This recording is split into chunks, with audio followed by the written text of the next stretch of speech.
হজের সফরে আল্লাহ তাআলা যখন নিয়েছিলেন, আমরা হজের সফরে, তখন আমার বয়স আরো কম ছিল, 2013 সালের কথা। আর অনেক লম্বা সময়, 11 বছর পর 14, আপনার কত বছর হয়ে গেল? প্রায় 12 বছর পার হয়ে গেল। এই যে 12 বছর আগের কথা, তখন আমার স্বাস্থ্য এত ভারী ছিল না, আরো হ্যাংলা পাতলা ছিলাম, চলাফেরা আরো সহজ ছিল আমাদের জন্য। আমাদের সাথে এক ভদ্রলোক হজ করেছে, তার মাকে নিয়ে। তো মাকে নিয়ে যখন হজ করেছে, মিনা থেকে যখন জামারাতে পাথর মারতে যেতে হয়, আপনার হজের সফরে যারা গেছে অভিজ্ঞতা আছে, লম্বা একটা পথ হেঁটে গিয়ে পাথর মারতে হয়। উনি ওনার এক মাজুর মাকে নিয়ে হজে গেলেন।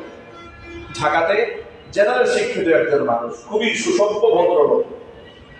ওনার মাকে হুইল চেয়ারে ঠেলতে হয়, আর আমরা চলি খালি পাই, এমনিতে একা সিঙ্গেল। আমরা দেখেছি উনি ওনার মাকে যে হুইল চেয়ারে ঠেলতেছে, কোথাও উঁচু জায়গা আছে, কোথাও নিচু জায়গা আছে, কোথাও পাহাড়ি এলাকা আছে, এই ঠেলতে ঠেলতে ঠেলতে ঠেলতে আমাদের সিঙ্গেল মানুষ হাঁটতে হাঁটতে হাঁপিয়ে যাচ্ছি, কোনো জায়গায় বসে উঠতেছে। উনি ওনার মাকে নিয়ে হুইল চেয়ারে ঠেলতে ঠেলতে আমাদের আগে পাথর মারতে চলে যাচ্ছে। আমি যদি বলি সুবহানাল্লাহ। এরকম কয়েকবার হয়েছে, দেখেছি যে জামানাতে পাথর মারে এসে আমরা আসতেছি, আমাদের আগে ওই পাথর টাথর মেরে ওনার মায়ের হুইল চেয়ার দিয়ে ঠেলে আমাদের তাবুতে ঢুকে গেছে।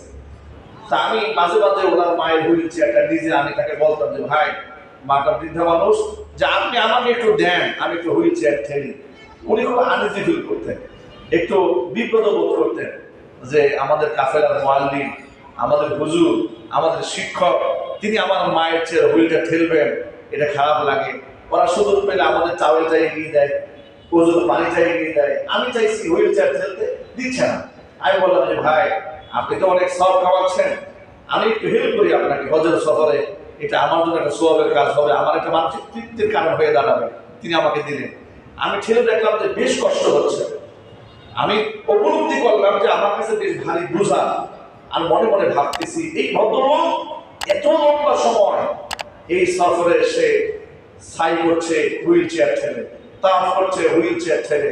আমরা নিচতলাতে তাফ করি, হুইল চেয়ারটা উপরের ফ্লোরে বিরাট লম্বা জায়গা নিয়ে হুইল চেয়ারটা সফর করতে হয়, উনি সেটা তাফ করতেছে। আমি লক্ষ্য করেছি যতগুলো কাজ উনি করেছেন, সমস্ত কাজগুলো আমরা সিঙ্গেলরা যতটুকু না করেছি, তার থেকে বেশি উনি হুইল চেয়ার নিয়ে করেছেন। সাহায্য কে করেছেন? উনি মানসিকভাবে প্রস্তুতি নিয়েছিলেন, আমার এই হজের কার্যক্রমগুলো আমাকে শেষ করতেই হবে আমার মাকে নিয়ে। আল্লাহ পাক তার জন্য সহজ করে দিয়েছিলেন। আমরা এখান থেকে সবক নিতে চাই যে আমরা হাজার কষ্টের মধ্যে যদি আমাদের মানসিক প্রস্তুতি এমন হয় যে রমজানে যত প্রচন্ড খরচটা হোক না কেন, যত প্রচন্ড রৌদ্র হোক না কেন, এই রোজা আমাকে রাখতেই হবে। আমি আমার দেহকে, আমার মনকে, আমার ব্রেইনকে, আমার চিন্তাকে যদি আমি আমার পক্ষ থেকে এই মেসেজটা দিয়ে রাখতে পারি যে এটা আমাকে আদায় করতেই হবে, আমার একটু কষ্ট লাগবে না, রমজানের রোজার মধ্যে আমরা আনন্দ খুঁজে পাবো। ঠিক কিনা যদি বলে? নবী করিম সাল্লাল্লাহু আলাইহি ওয়াসাল্লাম এই রোজা আসার 2 মাস আগে থেকে আল্লাহর কাছে শুধু রমজান পাওয়ার জন্য দোয়া করতে থাকতেন। তিনি আল্লাহকে ডেকে বলতেন, আল্লাহুম্মা বারিক লানা ফি রজব ওয়া শাবান ওয়া বাল্লিগনা রমাদান। আল্লাহ তাআলা রজব শাবান আমাদের বরকত দান করো, রমজান পর্যন্ত আমাদের নেক হায়াত দারাজ করে দাও। রমজান মাসে যদি কোনো বান্দা একটি নফল ইবাদত করে, অন্য মাসে আল্লাহ তাআলা একটি ফরজ ইবাদতের সমতুল্য সওয়াব বান্দার আমলনামায় দান করে দেন। রমজান মাসে একটি ফরজ যদি কোনো বান্দা আদায় করে, অন্য মাসে 70টা ফরজের সওয়াব আল্লাহ পাক বান্দার আমলনামায় দান করে দেন। রমজানুল মুবারকের রোজা সম্পর্কে মহান আল্লাহ পাক বলেন, আস-সাওমু লি ওয়া আনা আজজি বিহি।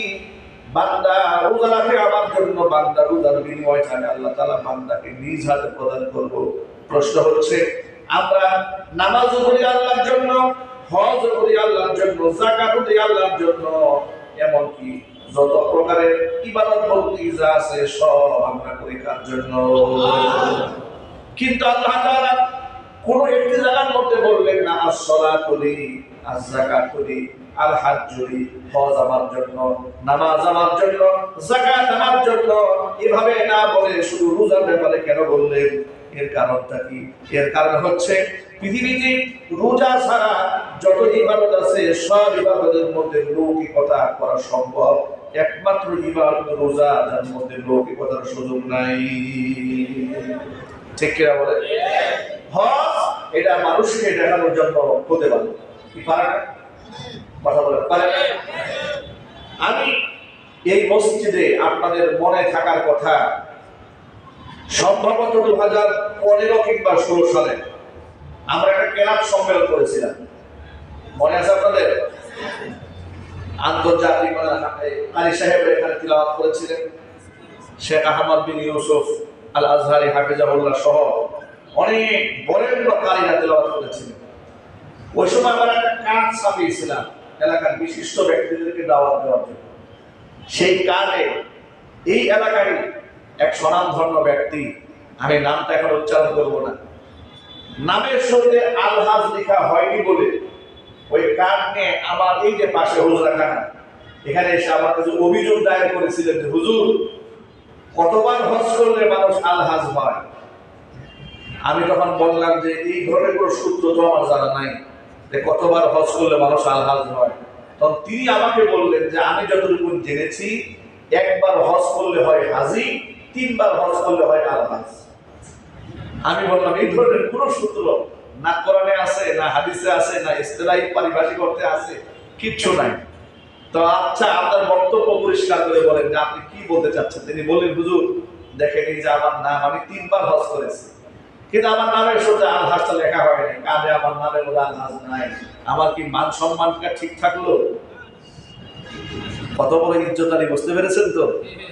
এটা আমাদের জীবনের বাস্তব অভিজ্ঞতা যে লোকেরা নামের শুরুতে আলহাজ নাই কেন, এই জন্য আমাদের কাছে জবাবদিহিতা করতে এসেছেন।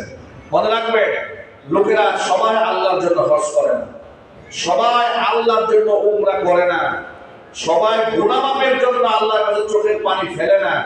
চোখের পানি অনেক সময় হয় বুকা ও নিফাক, মুনাফিকের কান্না আছে, চোখের পানি লৌকিকতার কারণেও হতে পারে।